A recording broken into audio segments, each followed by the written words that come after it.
Hello and welcome to Deakin's Virtual Open Day.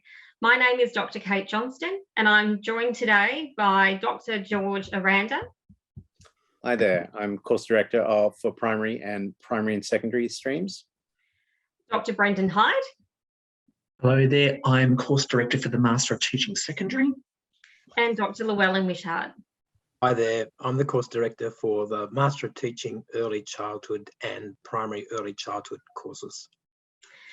We'll be hosting a live Q&A session after this information session to answer any questions that you may have about the Master of Teaching. You can start writing your questions in the panel on the right-hand side of your screen, and these will be responded to during the live Q&A session. So we'd like to start with an acknowledgement of country. So as we gather for this meeting, physically dispersed and virtually constructed, let us take a moment to reflect on the meaning of place, and in doing so, recognise the various traditional lands on which we do our business today. Deakin would like to acknowledge the traditional custodians of the lands on which our university campuses are based, the Wadawurrung people of the Kulin Nation on whose country our Geelong campuses are located, the Wurundjeri people of the Kulin Nation on whose country our Burwood campus is located, and the Peak Wurrung people of the Maar Nation on whose country our Warrnambool campus is located. I myself am located on Wadawurrung country and I grew up in Wurundjeri country. And on behalf of us all, I pay our respects to all Aboriginal and Torres Strait Islander traditional custodians, elders and ancestors of all the lands from which you may be joining our gathering today. I express our gratitude for their care of country, which continues to sustain us as it has done for millennia. Education has a long and rich heritage on this continent, which we aim to honour and reflect in the ways we teach and learn. And what a more fitting way to introduce our Master of Teaching, which is all about education and learning.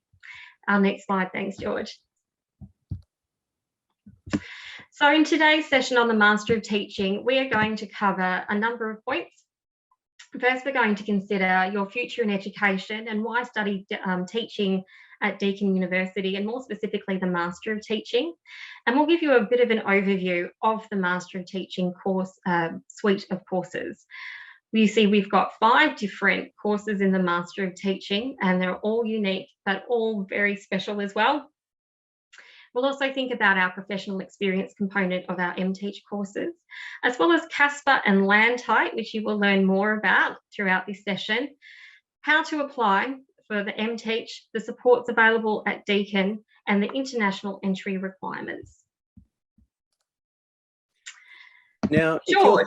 if you're thinking of studying at Deakin University, it really makes sense because Deakin University is one of the top 5 universities for education in Australia.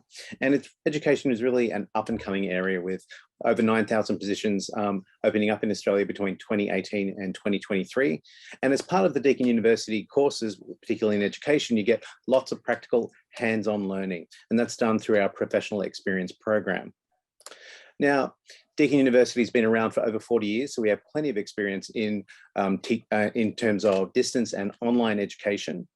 We are ranked 42nd in the world in terms of education, and more broadly, Deakin University is in the top 1% of universities around the world. Now, Deakin University gets great feedback in Victoria. We're the #1 for teaching quality. We get great feedback on our student satisfaction surveys.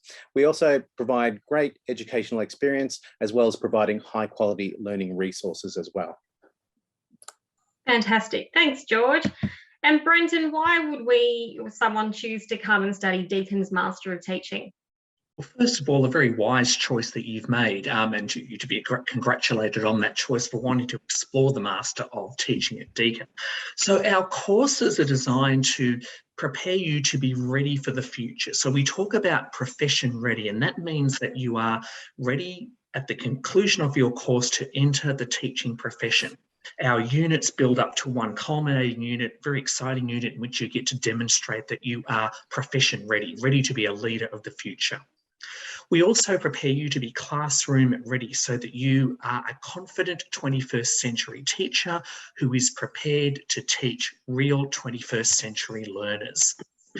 We try and do things a little bit differently at Deakin, and we are informed by research so that the kinds of pedagogy, the kinds of curriculum that we explore are underpinned by clear research. And over the last couple of years, we've also become very used to and very adept at responding to new and challenging times. So that's something that we try to prepare you for in the context of your course as well. I think the idea of being community ready is really, really important, because when you go into a school, it's not only the learners in the classroom that you're teaching, but it's the relationship with all of the people who form part of the context of that school community. So it's about knowing the context in which the school is located and knowing who the people are who make up that school community. And so our courses attempt to prepare you to be ready for all of those things.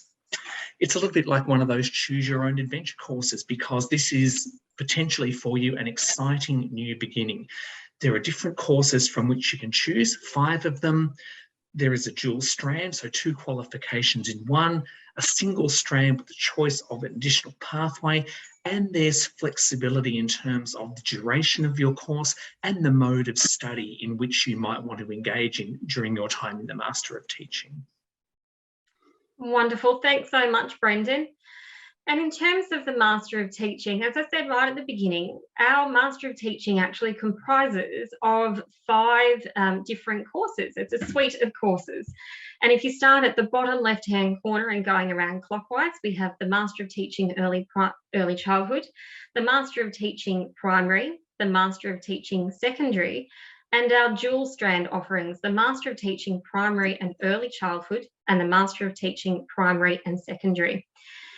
While each of these courses has units which are specific to studying the context that they're focused on, so for example, in the MTeach Primary, there are primary subjects which are very focused on understanding primary learners and curriculum content and pedagogical approaches. What's really special about our MTeach is that we have a range of core units which are common across the suite of courses as well. And what that means is that while you may be studying, for example, an MTeach Early Childhood, you'll also be in classrooms with people who are studying MTeach Primary or Secondary or dual strand courses, sorry. And that means that you start to think about lots of different education contexts, and that makes your learning in our courses very, very rich indeed. Next slide, thanks, George. So to provide you an overview of our courses, here they all are. Now, if you study them full-time, each of them will be 2 years in duration, and that will be studying in Try 1 and Try 2. So just to give you an overview of the academic year at Deakin, our year is divided into 3 trimesters. Try 1 starts in about March, Try 2 starts in about July, and Try 3 starts in about November.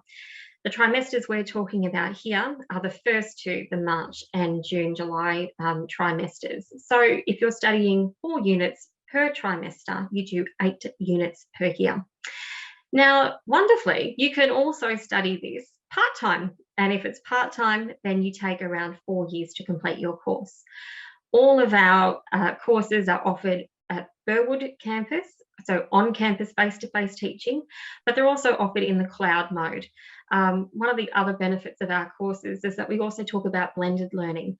So Burwood campus students, while they may have face-to-face teaching, there is also a component of their course which is online. So you have lots of resources that you can draw from our Cloud Deakin online sites. And cloud students have the opportunity to connect synchronously, so in real time with their peers and tutors as well throughout the course. The entry requirements for our courses do vary a little bit, but they all require prior study, so a bachelor degree in a different discipline. So you might have come from a media background or law or nursing. There is such a range of backgrounds from which our MTeach students are drawn. You also need to complete a Casper test, which we will talk a little bit more about, and that's just about your suitability for becoming a teacher. It's a non-academic test, nothing to be too scared of. And we also need to consider your curriculum areas relevant to your course. So for example, with the Master of Teaching Primary, you do need to have some background in a different curriculum area, as the same goes for the primary and early childhood areas. The dual strand primary and secondary, you need 2 curriculum areas to teach. So that might be English and science from your undergrad. And the same goes for the MTeach secondary. So you need 2 areas there. The important thing to remember about the MTeach primary is that there is an expectation now that pre-service teachers who graduate come out with a primary specialisation. And we'll talk a little bit more about that up ahead as well. So, Llewellyn, could you tell us a little bit more about the Master of Teaching Early Childhood? I would be happy to do that, Kate. The Master of Teaching Early Childhood is a really in-depth preparation for the complexity and diversity of the early childhood education and care sector in the Australian context. And next slide, please, George. And within the Master of Teaching Early Childhood, we have 3 quite wonderful specialisation pathways, and each of those leads to a more in-depth and nuanced capacity building across your course. The Early Childhood Curriculum Inquiry involves a small independent research project and some units from the International Baccalaureate pathway. And then if you're interested in research in early childhood education, a real in-depth and rigorous preparation in that area, you could follow the research pathway, which may lead to higher degree studies such as a PhD. And then finally, a new and emerging and popular pathway is the International Baccalaureate Primary Years Program for early years learners, for children from 3 to 5 years of age. And this is a really wonderful pathway, 4 units, which gives you the equivalent of a certification in the IB-PYP program, particularly focused on children's social, emotional, cognitive development, with a very strong emphasis on teaching through play-based learning, exploration, and discovery. Thank you. Fantastic. And Llewellyn, there's lots of professional experience throughout the course too, isn't there? There is indeed, yeah. In this course, yeah, 70 days of immersion in settings from diverse settings, kindergartens, preschools, long day care settings, settings with children under the age of 2, and getting children also ready for their school experience. Fantastic. Thanks so much, Llewellyn. And moving over to the Master of Teaching Primary. George, what can you tell us? So similar to what Kate was talking about earlier, you are able to do a number of different specializations in the Master of Teaching Primary. Now, of course, teaching at a primary level, you're going to focus at children that are slightly older than an early childhood environment, but you'll be teaching them the fundamentals of reading, writing, technologies, as well as taking them up to year 6, where you'll be engaging in very kind of specific and more advanced kind of understanding of issues such as social studies, civics, geography, and even coding. Now, in terms of the learning areas that are based on your undergraduate courses, this is a list of those programs of specializations that you can do at the moment in 2022. If you're thinking about doing this degree next year or the year after, it's always worth checking back in and seeing what specializations are offered at that time. In terms of professional learning, we offer 70 days in our program where you get a rich exposure to a number of different areas, a number of different schools, as well as having the ability to have some sort of flexibility about where you are placed. Is that 70 or 60 days, George, for the MTeach Primary? So if you do the extended curriculum, it's 70 days. If you decide to do our internship, it is 60 days. Fantastic. Thanks so much. And over to you, Brendan, with the Master of Teaching Secondary, what can you tell us? Thanks, Kate. You might be thinking, well, primary and early childhood are really, really important, but my particular passion is for adolescents or older learners. Then if that's the case, then the Master of Teaching Secondary is a course that you might well be interested in. It's a really good course. There are a number of core units that you engage in. As Kate mentioned earlier, in those core units, you will be in classes with students from those other strands. And so that's a really, really good time for a bit of cross-fertilisation. But then the other set of units that you do refer to your teaching method area. And this means what it is that you're actually going to teach once you are qualified. Now, your teaching method area needs to relate to the majors or the minors that you undertook as part of your previous teaching tertiary qualification, so in your undergraduate degree. You'll have the opportunity to select your teaching methods from a number of areas, and we've just listed some of them there, but they're not exclusive to these. So English, SOS, which is the study of society and environment, maths, science, visual arts, and so on. Now, if you're wondering on, more specifically, well, what could I teach? We would recommend that you speak to the Prospective Student Inquiry Centre, and they will be able to chat with you about what kind of teaching method area you'll be able to teach in once you are qualified. And when you come to apply, there's an assessment team that will help to assess and approve which methods or areas that you can teach in. Wonderful. Thanks so much, Brendan. Now, we also have our dual strand courses. So, George, can you tell us a little bit about the Master of Teaching Primary and Secondary? So the Master of Teaching Primary and Secondary is a really great way to get a broad feel for the different curricula that are involved in primary and secondary. You get a rich range of experiences through the professional experience program, and as part of this dual strand course, you'll be doing 80 days of professional experience. Fantastic. And what about the primary and early childhood course, Llewellyn? Yes, the primary and early childhood course is unique in that you are preparing to work with learners from birth to 12 years of age, and within this particular course, you will be getting 90 days of professional experience immersion, 45 days in early childhood settings and all their diversity, and obviously 45 days in primary teacher preparation. And obviously you will come out the end of this course with dual teacher registration in these two sectors, depending on which state or territory you are in. Fantastic. But you shouldn't just take our word for it, should you, Llewellyn? I believe this is one of your students on the next slide. Yes, indeed. Yes, this is Emily, who was a Master of Teaching Primary and Early Childhood graduate. And Emily says here, throughout my teaching course, I've participated in 90 days of placement in both rural and metropolitan settings. It's just worth pointing out that that's a possibility, a way to really diversify your skills and the context in which you're teaching. These placements are honestly one of the most rewarding parts of the course, as you get to put all your classroom work and study into practice. And Deakin also really supports its students whilst on placement, which really helped in building my confidence. And it's so wonderful to hear from our students and how valued they find the course to be. So in relation to our professional experience placements, you've heard a little bit now about each of the courses.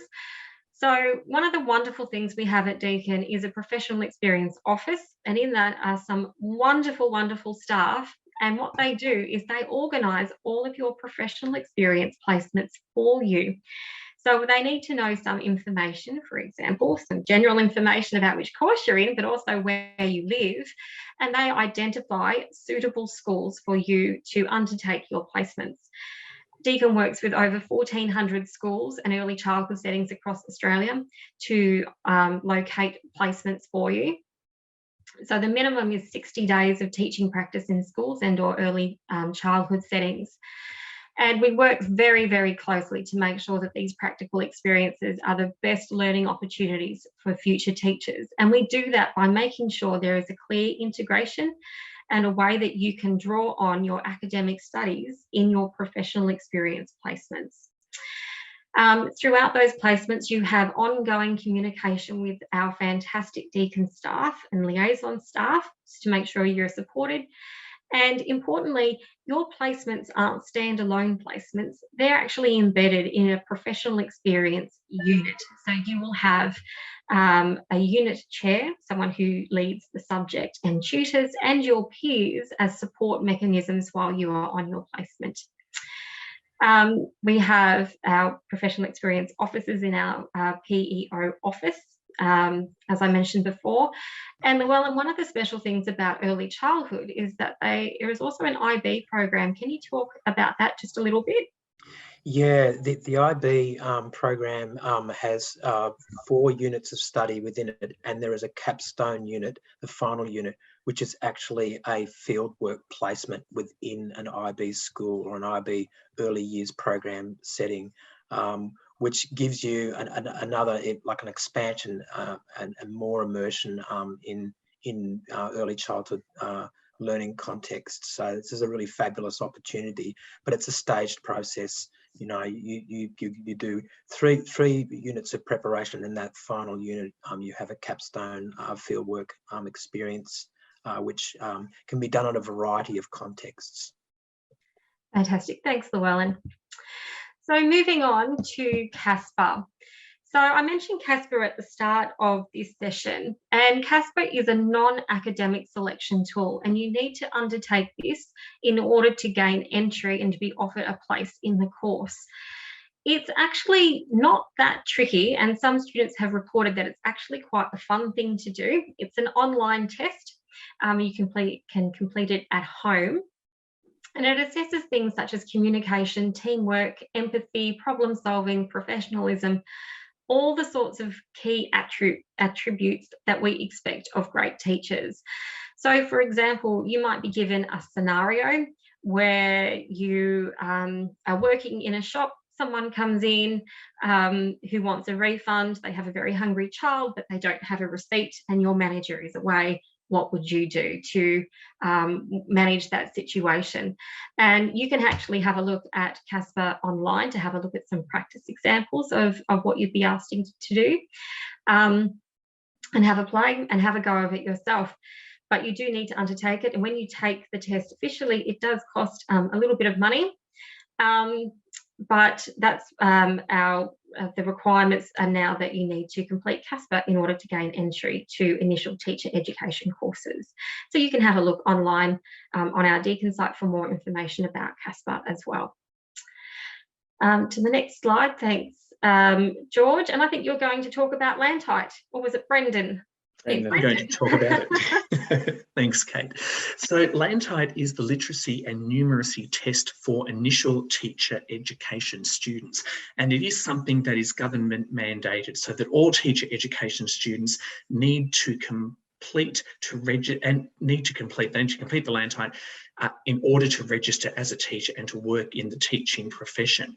Now, again, it's not something that you need to be overly concerned about. And just by way of example, when you do the test, you might get a series of multiple choice questions. These are just some examples. They might show you, for example, an advertisement or a flyer for a conference. And there'll be some information there about what the conference is about, what the goals of the conference are, as well as some information about the keynote speaker. And then one of the questions might ask you to choose from 4 alternatives as to what was one of the key goals of the conference. And you'll be able to circle that because you'll be able to go back and look at the actual flyer. Another question, again, multiple choice, might ask you the title of one of the books that the keynote speaker wrote. And again, that would be on the flyer. So that's the kind of thing that you're doing. It's important to emphasise that this is not an education specific thing. So you don't have to have a background in education in order to be able to complete the LANTITE. There are some really helpful tips to follow. So there's a link at the bottom of the screen there that you can see, and you can check out the registration dates. Deakin also has a number of resources that will assist you, so you can have a look at those. You can attend a study hall session and practice or take a practice test, and it's a very good idea to book the test early and to get it done. So probably somewhere in the first year of your course, so that you can actually tick that off your list and complete it. But again, it's not something that you need to be scared about or worried about, but just something to be aware of that you need to complete.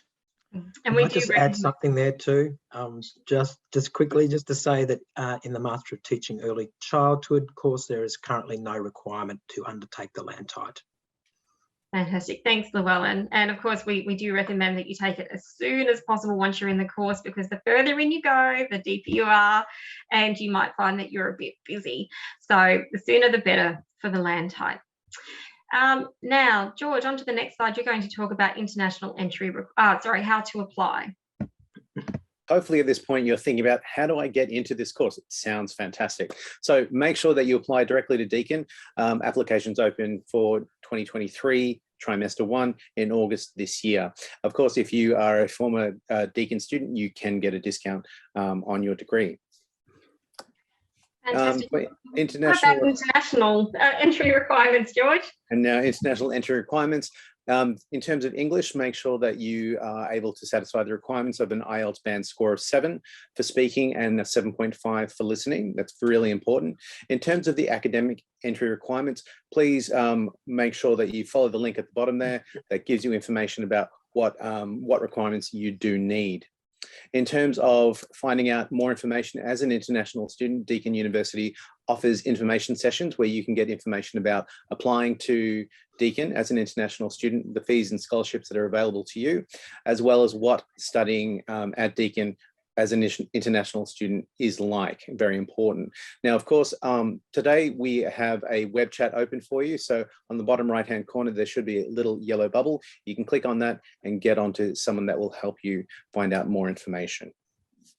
Wonderful. Thanks, George. And I think we probably have some FAQs here, some frequently asked questions. So we thought we'd just ask them to start off with. So Llewellyn, how much study is involved in this postgraduate qualification? Well, pretty simple.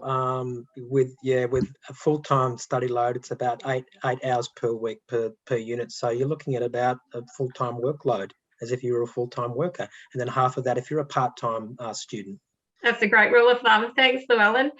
And George, how is learning online different to learning on campus?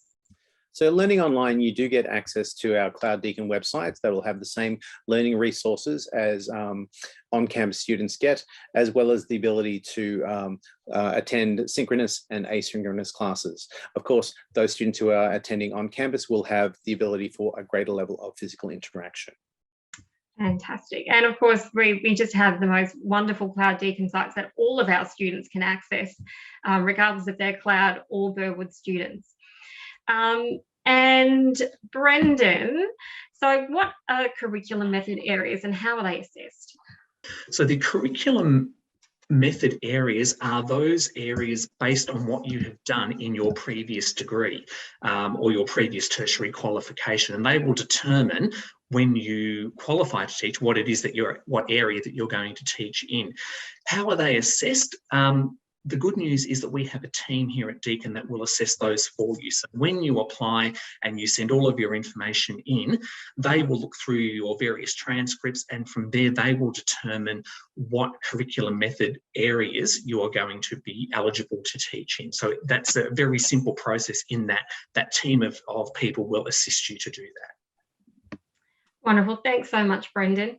Now, we know that you might have some more questions, but for the time being, we want to say thanks to all of you for joining us today. It's great to see so many of you interested in the Master of Teaching here at Deakin.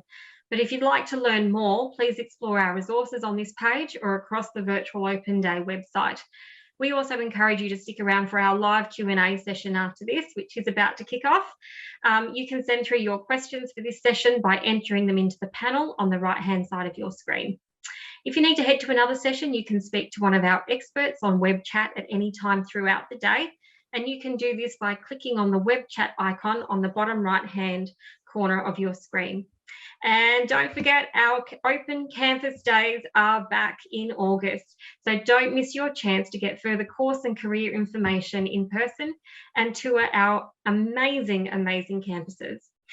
We hope that you have found this session valuable and that you enjoy your virtual open day experience. Enjoy the rest of your day. Hello and welcome to the Master of Teaching live Q&A session. I'm Dr. Matt Thomas, the Director of Professional Practice, and today I'm joined by 3 of our course directors. Dr. Brendan Hyde. Hi, Brendan. Dr. Llewellyn Wishart. Good afternoon, Matt. Good afternoon, everyone. And Dr. Kate Johnson. Hi, everyone. And they represent the early childhood, primary, combined and secondary initial teacher education courses. If you'd like to ask a question, please type your question into the Q&A section in the question panel on this page, and we'll do our very best to respond to all of your questions during this session. If you have any unanswered questions at the end of the session, our team of experts will be available on web chat all day to assist with any questions, including any specific international student-related admissions or fee queries that you may have. At the bottom right-hand corner of your screen, you'll notice a yellow Chat Now icon. Please click on this after the session to be connected with our team. To kick us off, we have our first question. So first question is coming up here. Can I swap between online study and on-campus study during the course? That's a great question. And the answer to that is when you're a domestic student, yes, that is a possibility. So once you're in the course, it's much easier for you to do those course transfers. If you're an international student, there may be some rules and regulations with your requirements, your visa requirements, which means that there's only a fraction of online study that you can do. But so most of your study will be on campus. But yes, a possibility. Fantastic. Another question coming in. How does it work with teaching methods? Can I arrive in the course and choose what I want to study, or is it do I have to have chosen before I arrive in the Masters of Teaching? How does all that work? Is anyone able to make sense of that for me? Yeah, so Brendan, I think that's probably a really good one for you. I was just about to jump in. Thank you, Kate. Great question. So in short, when you apply and when you've been made an offer, there are a team of people who will help you to assist what your teaching methods are going to be, and they are based on what you may have done in your previous degree coming into a secondary course. So there's a whole team of people that will assist you with that, and there are some various pathways that you can choose, that there are some options around. So that there is the curriculum inquiry pathway, there is the internship pathway, and the, what's the one that I've missed? The research pathway, of course. So, and there are some possibilities after the end of your first trimester where you might want to swap those around too. But in response to the initial question, there's a team of people who will help you to assist or help to assist you in terms of what you're going to study in terms of teaching, and that will be based on what you've done in your initial degree. And that's really focused on the Master of Teaching Secondary, isn't it, Brendan? Those yes. methods.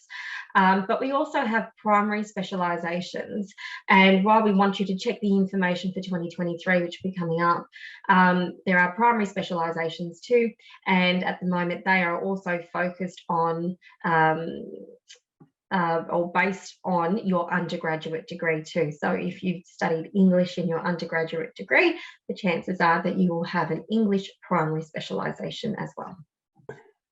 Right. And how many subjects do I get to choose? So if I studied a bit of English, a bit of cinema, or a bit of woodwork, do I get to be a subject teacher of all of those subjects, or is there only one, or is there two? How does it work? Brendan, that's another one for you, really. Sorry, Brendan. That's okay. You do narrow down a little bit, so it depends a little bit on which pathway you're going into, but I'm going to choose the curriculum inquiry one. So in that case, you would have two methods, I think. So if, for example, you've studied English and humanities, then they would be the two that you might focus on in terms of secondary teaching, certainly. Yeah. So it's two methods. Basically, you either need two majors or one major and one minor in the MTeach secondary. Fantastic. Now, Llewellyn, you're not getting away there. No.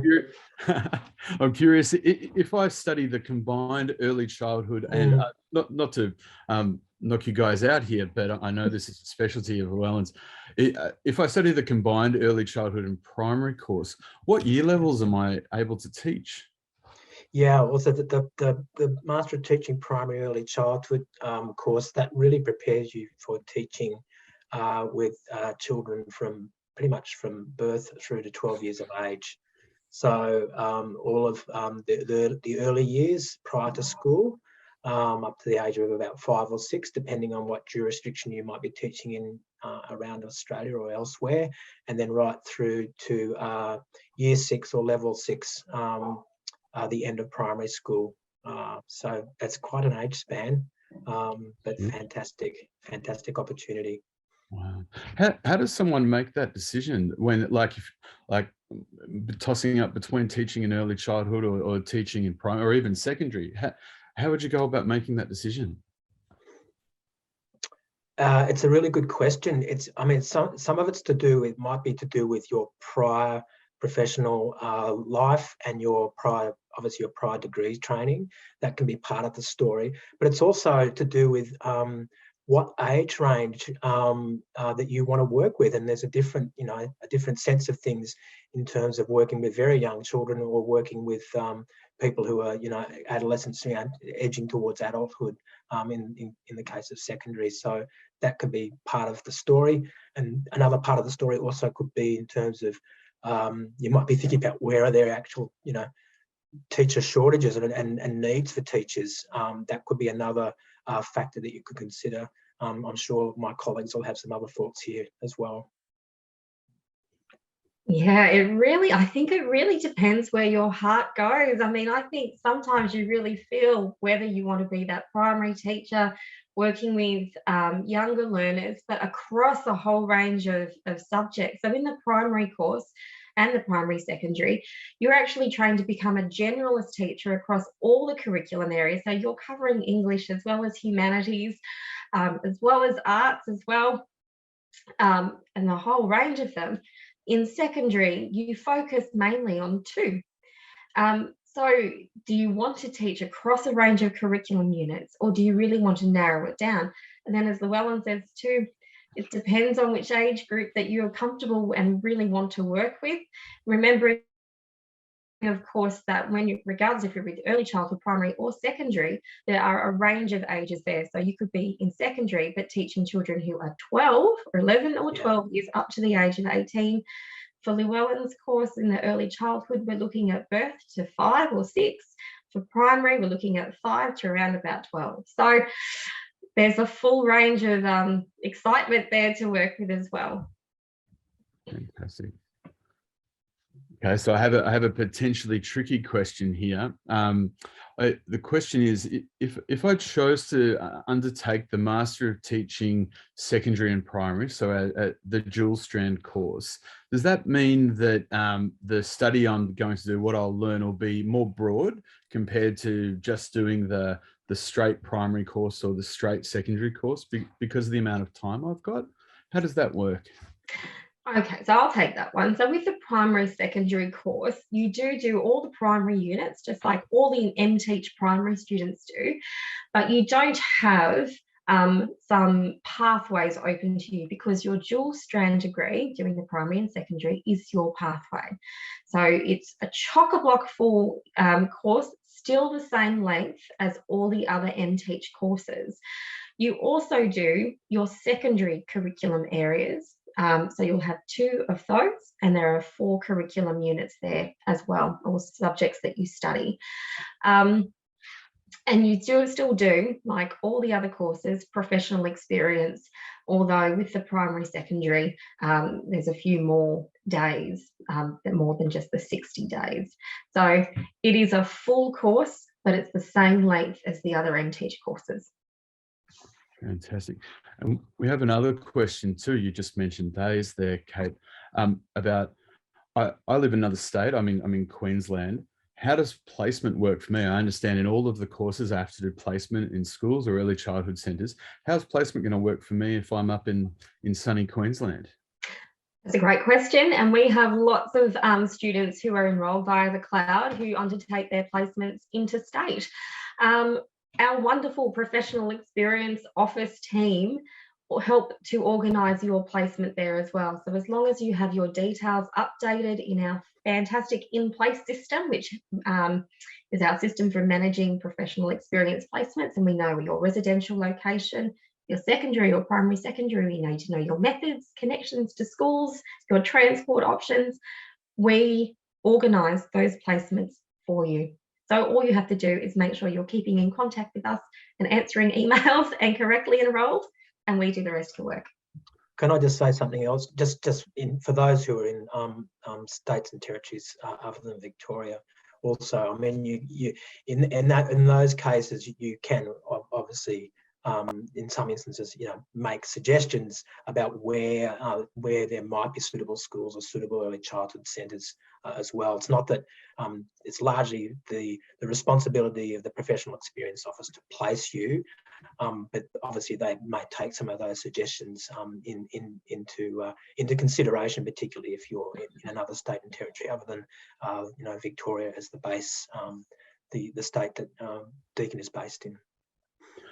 I understand that that's a point of difference with Deakin too, that your place and your placement's managed by a team of people rather than you're off with your backpack on, heading off into a sunset of schools to try and find a place to do your placement. You're guided in, your mentors look after you, and it's all set up for you, so to speak. Yeah. So we've got a question here about does the Master of Teaching, does it set you up for a pathway to teaching in tertiary education? That's a great question, and it can do. So when you're teaching in tertiary education, you do need a degree which is one higher than the course that you wish to teach or the equivalent. But there is a potential pathway that, particularly in the MTeach, let me get it right, Brendan, for the MTeach secondary. The research pathway. Yes, the research pathway, and you could get yourself into a PhD. And that's one way that you could get into academia. You could come and join us on this side. And also within the Master of Teaching Early Childhood, that the research pathway is also available. Thanks, Llewellyn. Fantastic. Okay, great. And one of our listeners has they've got a friend who's heard about another program called the Master of Applied Learning and Teaching, and they're just a bit confused. There's this thing called the Master of Teaching. There's this other thing called the Master of Applied Learning and Teaching. Does anyone really know what the difference is? Maybe you guys can help us out. Well, so they're both in the secondary area. The Master of Applied Teaching has more of that applied focus of vocational education worked into it, whereas the Master of Teaching has more the curriculum side, English, math, science, etc. However, I do know that if you are interested in the MALT, even though we'd love you in the MTeach, there is a MALT session after this one, Matt. Yes, indeed, there is. It's yeah, just later today. Stick around. Now, Llewellyn, thank God you're here. We've heard. Can you tell us a little bit about the International Baccalaureate option in the Master of Teaching Early Childhood? In particular, do you think that will open up more career options for me? Yeah, it's a good question, and we get a lot of interest about the International Baccalaureate because this particular pathway in the Master of Teaching Early Childhood is pretty unique, and it's one of Deakin's one of only a handful of universities in Australia offering these types of options.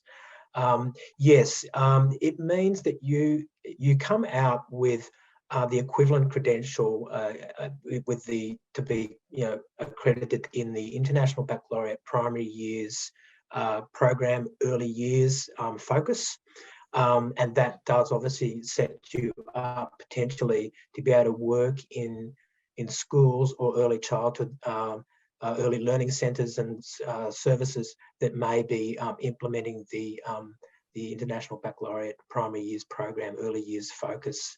And that's not just here in Australia, but that could be in other parts of the world where it's recognised, whether it be Singapore or somewhere in Europe, and other parts of the Asia Pacific, for example. So that's a wonderful pathway to follow, and gives you that extra credential within your existing credential.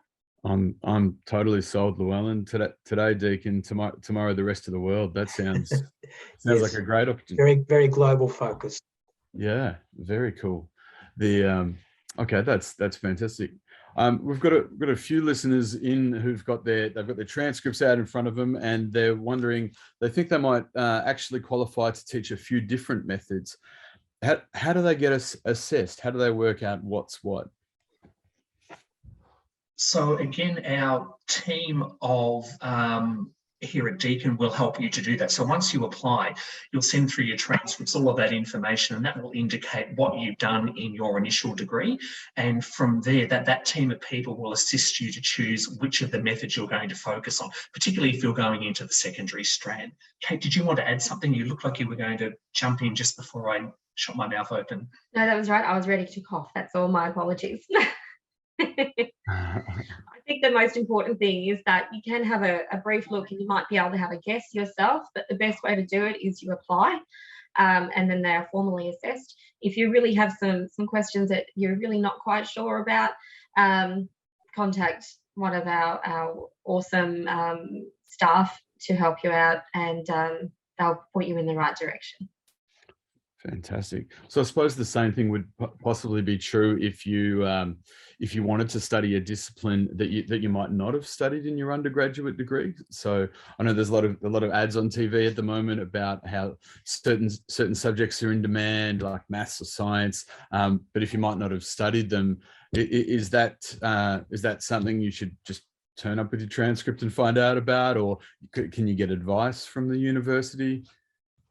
Absolutely. Contact the university, because if you find out that your undergraduate degree doesn't give you the basis for the area in which you'd like to teach in, there may be some other units that you could do that actually make you eligible to get into that degree. So there might be some prior study that you can do, or there might be another way that you can come into the university. So if you're not sure, don't wing it, just come and ask and apply. Don't wing it. Solid advice there.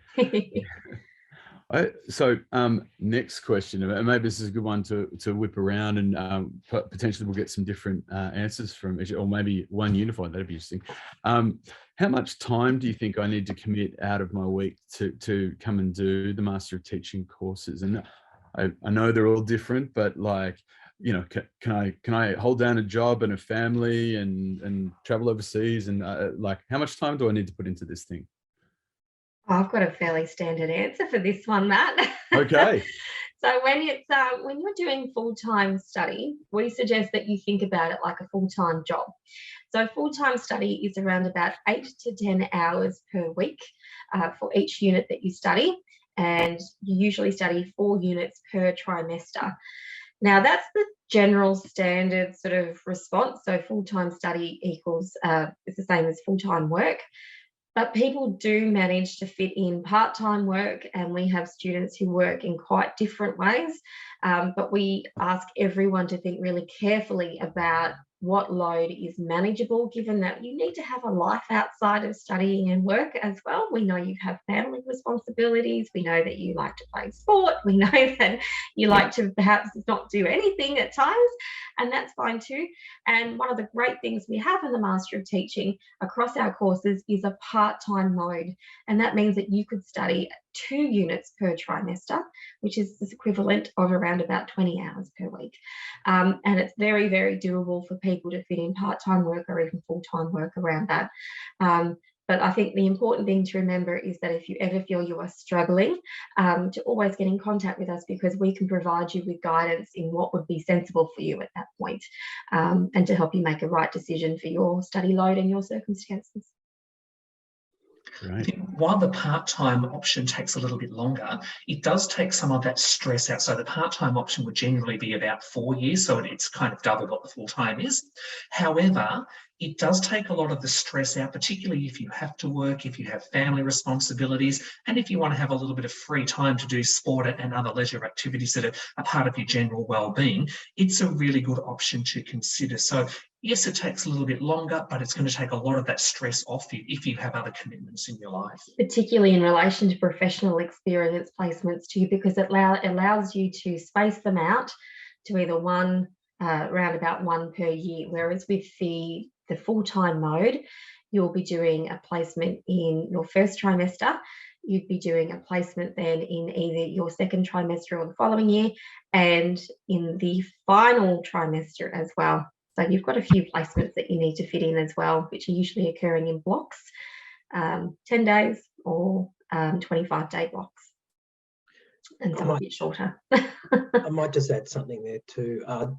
It's sometimes the case that, yeah, people who decide to make that decision to study part-time and to slow the process down, in some cases, their experience is that it actually deepens their learning, because they're slowing everything down a little bit, and they're taking a little bit more time with really kind of, embedding in the concepts and skills and knowledge, slightly more slowly. That doesn't suit everyone, but for some people that could be a really valuable option. And I describe that as, sort of the slow cooker option,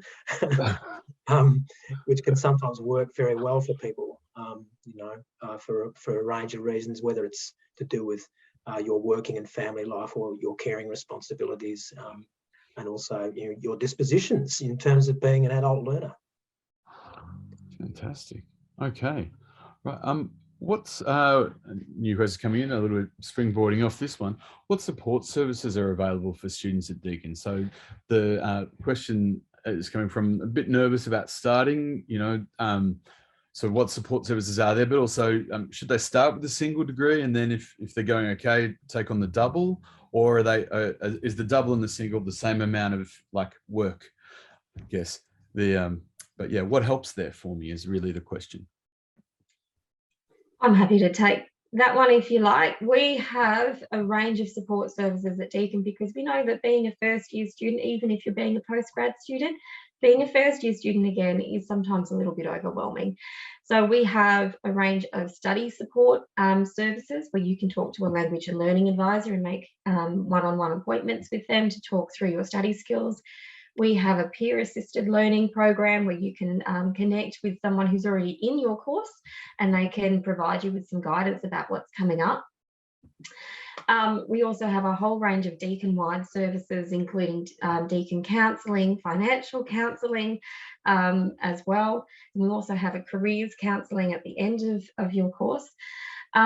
But you also have your unit chairs and tutors throughout your course that you can talk to if you feel you are struggling. And I think the important part is, if you feel you're not quite there yet, to make contact and to talk to someone. So I think you had a double barrel question there, Matt. So we're talking to you about starting in a single strand course, so for example the primary, secondary or early childhood, and whether the dual strands might be more work. Look, it's hard, it's sort of tricky to say, but if you wanted to, by the end of the first trimester, everyone can make a choice about which strand they really want to be in. And one of the wonderful things about those first 4 units in your course is that you are actually in those units with all the other students in all the different MTeach courses. So you get to hear about people talking about early childhood and primary and secondary, and people in those dual strands.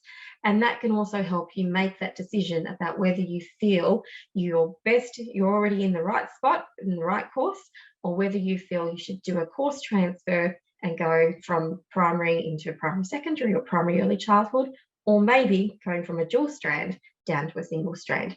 So your first trimester, you've got that opportunity. And also there's some options there in terms of the kind of the thresholds that are needed to make that course transfer, that they're pretty reasonable and kind, so to speak. So that you just need to have 2 credit points, achieve 2 credit points in your course thus far to be eligible for that course transfer. So it's another thing to consider, that if you perhaps if you decided you started full time and then suddenly you realise that it's a little bit of a challenge, and you decide to do a course transfer, that there's a little bit of wiggle room there, so to speak. That's fantastic. So I can start off in the Masters of Teaching courses in a particular stream, and I'm going along and I decide that I want to move streams, and assuming I meet the requirements to move into that stream, then I can make that transfer. Have I understood that right? Absolutely, that's pretty cool. It's one of the awesome things about our course. And also have the ability. Yeah. I also have the ability to learn from others who are doing different courses and streams along the way. That's pretty amazing. Fantastic.